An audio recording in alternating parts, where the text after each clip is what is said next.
Salut Mathilde. Salut Marie-Juliette. Je suis ravie de te retrouver pour un nouvel épisode de cette série consacrée aux manchots.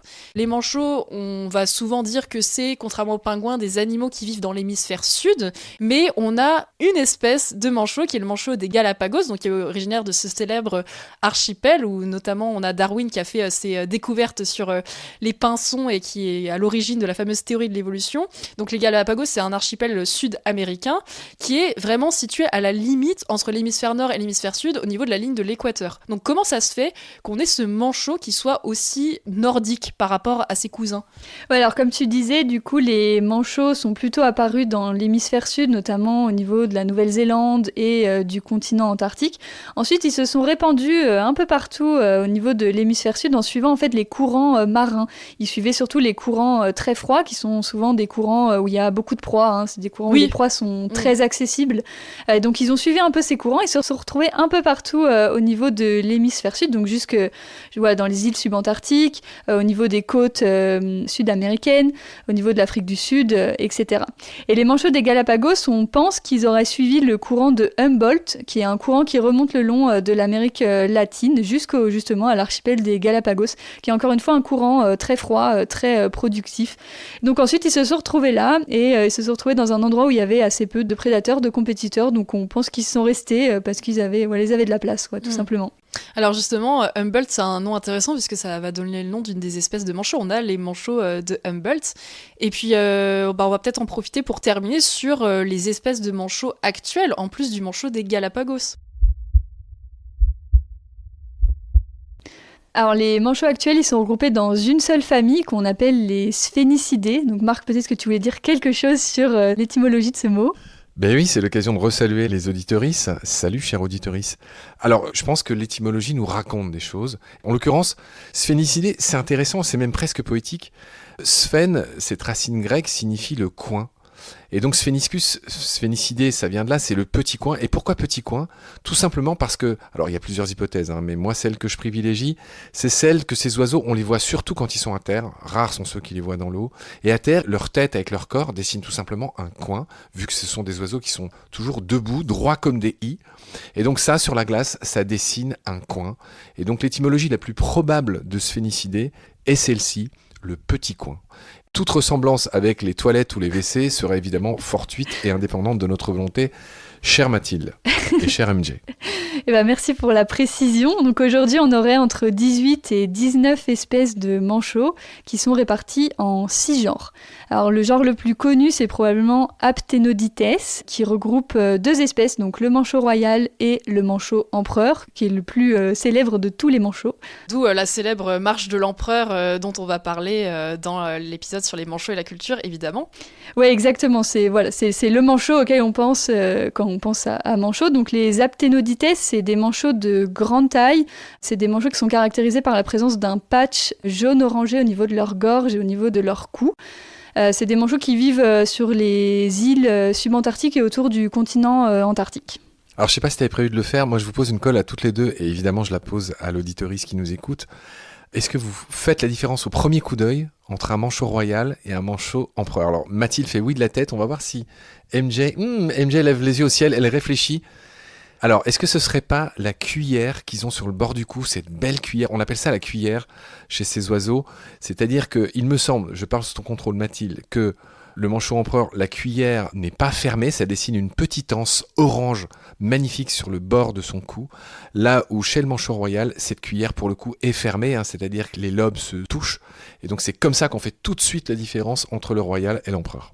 Moi, je vais tricher, je vais dire que la différence que j'arrive facilement à faire entre un manchot royal et un manchot empereur, c'est les petits. Parce que d'un côté, t'as les bébés manchots empereurs qui sont vraiment minuscules, qui sont gris, avec cette tête blanche au niveau du milieu et du bas, et noire, avec on dirait qu'ils ont un petit chapeau noir au-dessus, et le bec est noir aussi, alors que les manchots royaux, ils ont des bébés assez étonnants, on dirait quasiment des kiwis, c'est-à-dire qu'ils sont bruns, hyper duveteux, et même beaucoup plus gros en fait, que les petits manchots empereurs. Donc moi, c'est comme ça que je fais la différence. Mais merci beaucoup, Marc, pour la précision. Du coup, c'est bien ça, Mathilde, c'est bien cette histoire de cuillère.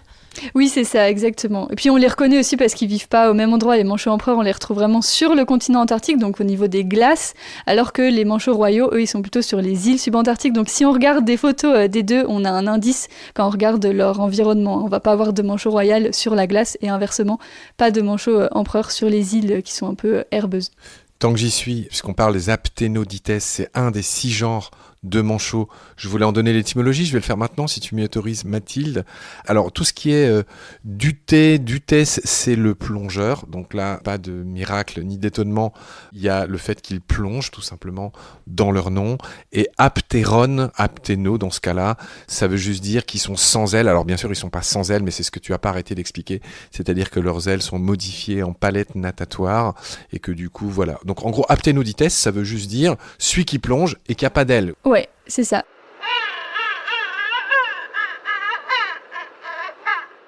Alors ensuite, on peut parler d'un autre genre qui est le genre Pygoscelis, qui va rassembler 3 espèces, donc le manchot papou, le manchot à jugulaire et le manchot Adélie.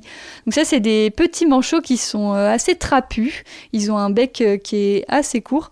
Alors leur nom, ça veut dire queue en brousse. En anglais. Ouais, en fait, ils ont vraiment cette queue qui ressemble vraiment à un genre de botte de paille qui leur permet de s'équilibrer quand ils sont à terre. D'ailleurs, le manchot Adélie, on l'appelle aussi le manchot à longue queue, à cause de justement cette queue qui est assez longue par rapport à d'autres manchots. Ouais, c'est même, alors là pour le coup, c'est pas qu'elle est assez longue par rapport à d'autres manchots. Le manchot Adélie, entre autres caractéristiques notoires, c'est celui de toutes les espèces qui a la queue de loin la plus longue. Et ce genre-là, Pygoscelis, on reconnaît pugé, pugé qui en grec veut dire les fesses, l'arrière-train, le cul, ce que vous voulez, la croupe. Et tout ce qui est skélos, c'est la jambe, le membre. Et donc que les jambes partent du derrière, ce qui n'est pas très étonnant non plus, des fois. Faut pas chercher loin pour l'étymologie. Donc Pygoscelis vient de là. C'est un peu mes petits préférés, les Pygoscelis, d'un point de vue juste look. Alors le manchot à jugulaire, on dirait qu'il a effectivement une jugulaire qui passe sous le menton, et donc il n'y a pas à chercher loin, c'est pour ça qu'il s'appelle comme ça. Il se trouve, moi j'aime bien faire des comparaisons avec l'anglais, que l'anglais l'a appelé pareil, je crois qu'il s'appelle Chin Strap Penguin. Et puis mon petit préféré, c'est le manchot Adélie qui porte le nom de la femme. Il était très galant, ce Jules Dumont d'Urville, qui est un de nos plus grands explorateurs français. Et ce nom vous dit peut-être quelque chose. Il se trouve que la base française en Antarctique s'appelle la base Dumont d'Urville. Elle porte le nom de cet explorateur qui est le premier français à avoir pris possession de l'Antarctique. C'est une histoire quand même fantastique. Et ce monsieur était très galant, puisqu'il a donné le nom de sa femme à cette terre, la terre Adélie. C'est là qu'est le quadrant français en Antarctique. Et donc ce manchot rappelle cette belle histoire. Alors le manchot Adélie, on va quand même le décrire. Il a vraiment pour le coup la tête toute noire, le bec noir. Il a l'œil surligné de blanc. Il est d'une exquise élégance, le manchot Adélie. Il porte bien son nom. Et c'est vraiment le manchot typique avec un bec assez court. Voilà, c'est cet œil entouré de blanc. Là où le manchot papou, en anglais le Gentoo penguin, donc Pygoscelis papua, lui, il est très beau aussi. Il a 2 espèces de petites virgules au-dessus de chaque œil. Il a un bec rouge. Il est pareil, il est très élégant. Et voilà ce que j'avais à dire sur les Pygoscelis. Alors on peut passer au genre suivant, peut-être le genre Eudyptes, qui est le genre qui regroupe les gorfous, aussi appelés manchots à aigrette. Donc c'est des manchots qui sont très reconnaissables. Ils ont vraiment une silhouette très carrée avec leur gros bec et leurs gros sourcils. Moi, c'est des manchots que je trouve très très drôles à regarder. Ils ont aussi les yeux très rouges. On dirait un peu des petits mafieux. Moi, je les trouve vraiment très chouettes à regarder. On ne peut pas les confondre avec d'autres. On les surnomme les manchots spaghetti. Ils ont effectivement des sourcils qui sont tellement longs, tellement jaunes, tellement fluo, que, moi en tout cas au Chili, il y en a certains qui les décrivaient comme étant des manchots spaghetti, peut-être que ça fait référence à une espèce spécifique. Mais voilà, les gorfous sauteurs en français aussi, il me semble qu'on dit. Et en anglais, on dit rockhopper penguin. Et ce qui veut dire celui qui saute de rocher en rocher. Et c'est vrai qu'ils sont, on va dire, assez adroits, comme beaucoup de manchots bien sûr. Mais ceux-là, voilà, leur nom anglais en tout cas raconte qui sautent d'un rocher à l'autre. Voilà. Ouais, donc les rockhoppers, c'est qu'une espèce, hein. C'est le gorfou sauteur, qui est un gorfou. Ensuite, tu parlais du manchot spaghetti, je pense que ça fait référence au gorfou macaroni. Alors, je sais pas, peut-être que les Chiliens utilisaient un autre mot pour les décrire, mais en tout cas, voilà, le gorfou macaroni, c'est une des espèces de gorfou. Donc, il existe entre 7 et 8 espèces de gorfou. On les retrouve un peu partout, notamment au niveau des îles subantarctiques, autour de la Nouvelle-Zélande et en Amérique latine.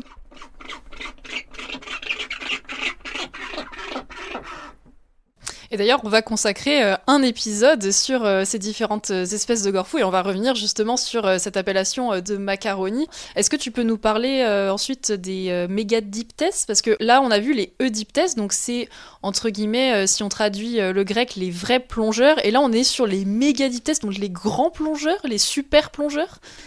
Alors le genre Megadiptes, c'est un genre un peu mystérieux. Il regroupe une seule espèce, qui est le manchot antipode, qui physiquement ressemble beaucoup à un manchot papou, mais avec la tête beaucoup plus claire et il a un œil tout jaune. Ouais. Et on le retrouve en Nouvelle-Zélande. C'est un manchot qu'on connaît très très peu, hein. Il est très rare. C'est le moins connu des Ouais. 18 ou 19, effectivement. Quand on demande aux gens, c'est vraiment celui que les gens connaissent le moins. Et il me semble que c'est le plus rare et le plus menacé de disparition également. Ouais, exactement. Ouais, on connaît très peu de choses sur lui. Comme il est très menacé, il y a très peu d'études qui sont faites sur lui. Donc voilà, c'est un manchot très mystérieux.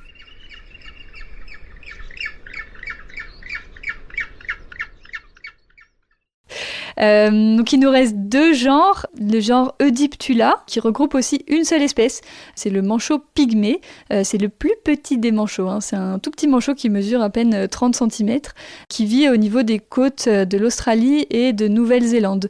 En anglais on l'appelle le blue penguin, c'est parce qu'il a des reflets un peu bleutés, donc voilà, c'est un manchot très mignon, tout petit.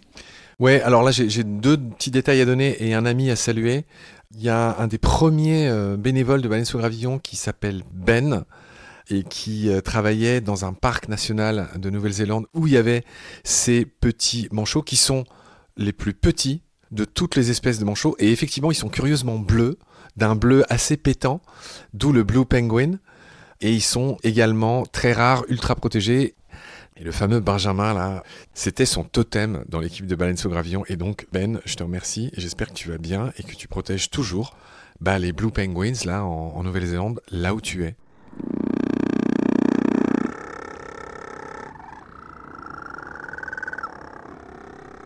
Du coup, il nous reste un seul genre, c'est le genre Spheniscus, qui regroupe 4 espèces. Donc, c'est le manchot du Cap, le manchot de Magellan, le manchot de Humboldt et le manchot des Galapagos. Donc, c'est des manchots d'assez petite taille qui sont plutôt adaptés à des climats un peu plus doux, hein, contrairement aux autres espèces qui vivent dans des climats un peu plus froids.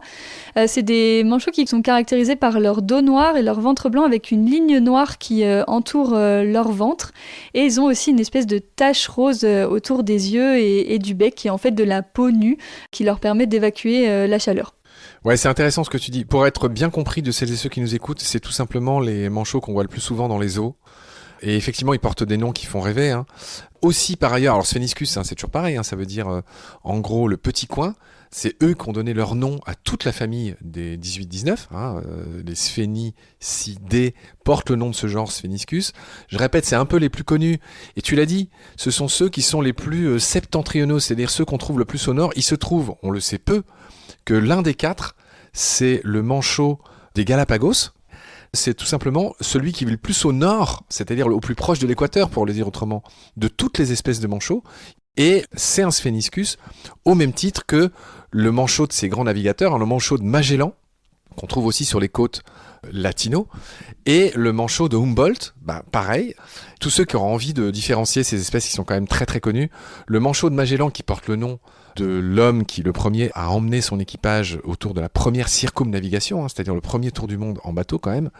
Donc ce manchot de Magellan, il a 2 rayures sous sa tête noire. C'est comme ça qu'on le différencie du manchot de Humboldt, qui était l'idole de Darwin, qui était un immense explorateur comme Magellan. Ces manchots portent des noms que je développe beaucoup dans Nomen, l'origine des noms des espèces, parce que c'est typiquement le genre d'espèces qui portent des noms d'explorateurs, de scientifiques célèbres.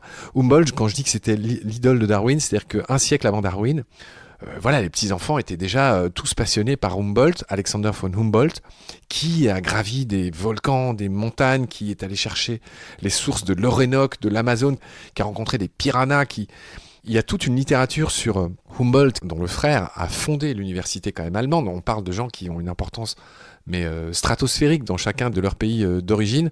Bref, je m'éloigne beaucoup, tout ça pour dire que le Humboldt, il a qu'une rayure noire qui lui passe sous le menton. Et le dernier, c'est le manchot du Cap. Alors lui, c'est celui qui a le pourtour du bec le plus rosé de tous. C'est comme ça qu'on fait la différence au premier coup d'œil avec tous les autres. C'est qu'il a vraiment une partie rose plus marquée et qui va jusqu'aux paupières. Alors lui aussi, il a qu'une rayure sous le cou, mais lui, tout simplement, on le trouve pas au même endroit. Le manchot du Cap, comme son nom l'indique, on le trouve à la pointe australe de l'Afrique. C'est là qu'il vit. Il va pas très bien. Il se marie mal avec les activités humaines, si j'ose dire. Donc voilà, j'ai fait le tour de ces 4 espèces de Spheniscus qui, je le répète encore une fois, leur nom de genre a donné le nom de cette famille qui veut dire les petits coins, parce que quand ils sont posés à terre, eh bien on dirait en gros une petite encoche, un petit coin noir sur la neige blanche.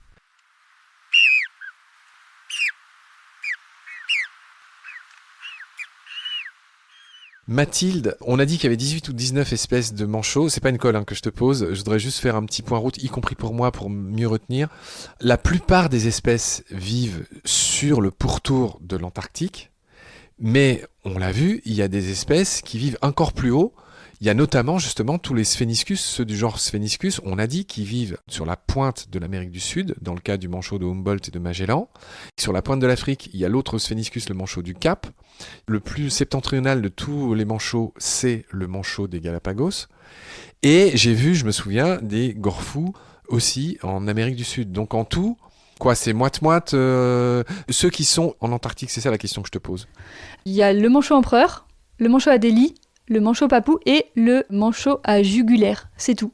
Tous les autres, ils sont situés au niveau des îles subantarctiques et comme tu disais, voilà, sur les pointes sud des continents, donc le Cap et le sud de l'Amérique latine.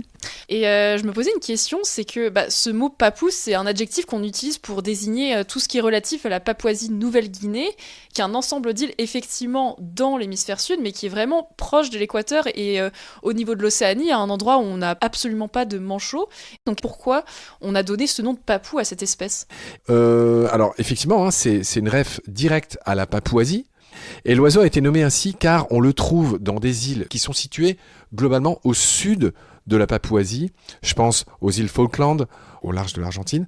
Donc les Falkland, si je dis pas de bêtises, en français, ce sont les Malouines. Les îles Kerguelen, la Géorgie du Sud, qui est son principal bastion. Et donc, voilà. Donc lui, clairement, ce papou-là vient en gros des navigateurs qui l'ont situé de cette manière un peu grossière. Son nom anglais, Gentoo, très intéressant, très très belle histoire que je raconte maintenant. À la toute base, ce mot n'a rien à voir avec l'oiseau, avec sa biologie, etc. Il vient du portugais, gentio, je suis pas sûr de bien le prononcer, qui signifie gentil dans le sens de païen, dans le sens biblique de non-juif. C'est ça que veut dire gentil, dans le sens par extension de non-chrétien. Ce mot, voilà ce qu'il veut dire, gentil. Et alors comment il est passé du portugais, qui était de grands navigateurs, à l'anglais ? C'est que les Portugais utilisaient ce terme gentio pour désigner les peuples non musulmans qu'ils rencontraient dans le sous-continent indien par opposition aux Moors, aux Maures, qui eux qualifiaient les musulmans. Et après, il y a quelque chose d'assez classique en étymologie, c'est que les Anglais ont repris ce mot qu'ils ont sans doute pas compris des Portugais. Et en gros, il aurait fait référence soit à un bateau de pêche local de cette région de l'Inde, soit à une réputation de rapidité des coureurs hindous. Donc voilà, là encore, ça se perd un petit peu, mais c'est intéressant de voir ce voyage, ces ponts qu'il y a entre le portugais, les anglais. Leur lien, c'est vraiment que c'était de grandes nations de navigateurs, d'explorateurs, et donc ils se sont piqués des termes, mais parfois en oubliant d'où ils venaient. On a essayé de mettre un peu d'ordre dans papou et dans gentoo, qui désignent la même espèce, en anglais et en français. Parfait, merci beaucoup Mathilde et merci beaucoup Marc pour ces précisions sur la classification des différents manchots. Pour terminer cet épisode, est-ce que vous auriez peut-être chacun une petite anecdote à nous raconter sur une ou plusieurs de ces espèces ? Moi, je pense que mon préféré, c'est le manchot papou. C'est le seul manchot qui passe pas son temps à se taper dessus. Les manchots, ils vivent dans des grandes colonies assez denses et ils sont tout le temps en train de se donner des coups de bec, se donner des coups d'aile. Et les papous, eux, ils vivent un peu tranquilles. Ils vivent dans des petites pentes herbeuses, ils vivent dans des petites colonies. Ils sont vraiment tranquilles et ils ont l'air vraiment zen quand on les observe comme ça. Et j'ai passé beaucoup de temps à les observer et à mettre au milieu de la colonie et à interagir un peu avec eux. Et c'est mes petits chouchous, quoi. Et moi, je voudrais dire que j'ai brièvement travaillé comme prof de plongée au Chili. Et dans l'endroit où j'ai travaillé, il y avait bizarrement un petit manchot de Humboldt qui d'ailleurs n'était pas noir et blanc, mais brun, voire roux et blanc. Bien que l'espèce soit plutôt noire, hein, ben lui, alors c'était sa première particularité, c'est qu'il était roux, c'était un rouquin. Et surtout, un peu à l'image de ses dauphins ambassadeurs, c'est un manchot qui avait délaissé les siens et qui était devenu la mascotte du club de plongée. Il était venu tout seul. Et il est resté avec les collègues. Je ne suis pas resté longtemps dans cet endroit, mais j'ai plein de photos de moi avec un manchot dans les bras. Donc j'en garde un souvenir assez émouvant de ce petit manchot de Humboldt qui, pour le coup, était très envahissant. Hein. Il était toujours dans nos pattes. Merci beaucoup pour ces super anecdotes. Les seuls manchots que j'ai vus, c'était à Océanopolis, à Brest. Donc j'ai pas beaucoup voyagé pour aller les voir, mais j'espère un jour, si en tout cas ça n'a pas trop d'impact écologique, bien sûr, pouvoir en voir en vrai, voir de vraies colonies, que ce soit au Cap, que ce soit en Amérique du Sud ou même peut-être qui sait en Antarctique. Donc voilà ce qu'on pouvait dire dans cet épisode. Merci beaucoup Mathilde pour toute cette précision et merci Marc pour les ajouts. Salut Mathilde. Salut. Et salut Marc. Merci Marie-Juliette. Salut.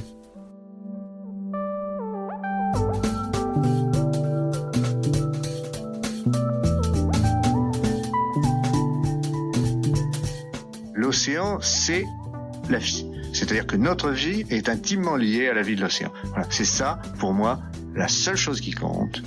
Tout le reste est secondaire, tirer du pétrole, des trucs. Pourquoi faire? Pour augmenter de 5% la production? Rigolade!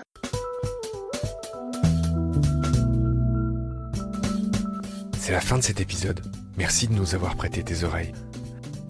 Si tu aimes nos contenus, je te recommande mes 2 livres. En finir avec les idées fausses sur le monde vivant, aux éditions de l'Atelier, et Nomen, les origines des noms des espèces, aux éditions Ulmer. Et aussi un super jeu de cartes, Terra Animalia, pour apprendre sur les animaux et les plantes tout en jouant. Et on fait un gros clin d'œil aux profs, aux parents et à tous ceux qui racontent ou enseignent le vivant. Grand merci pour ton soutien, à bientôt, et d'ici là, prends soin de toi et de ce qu'il y a autour de nous.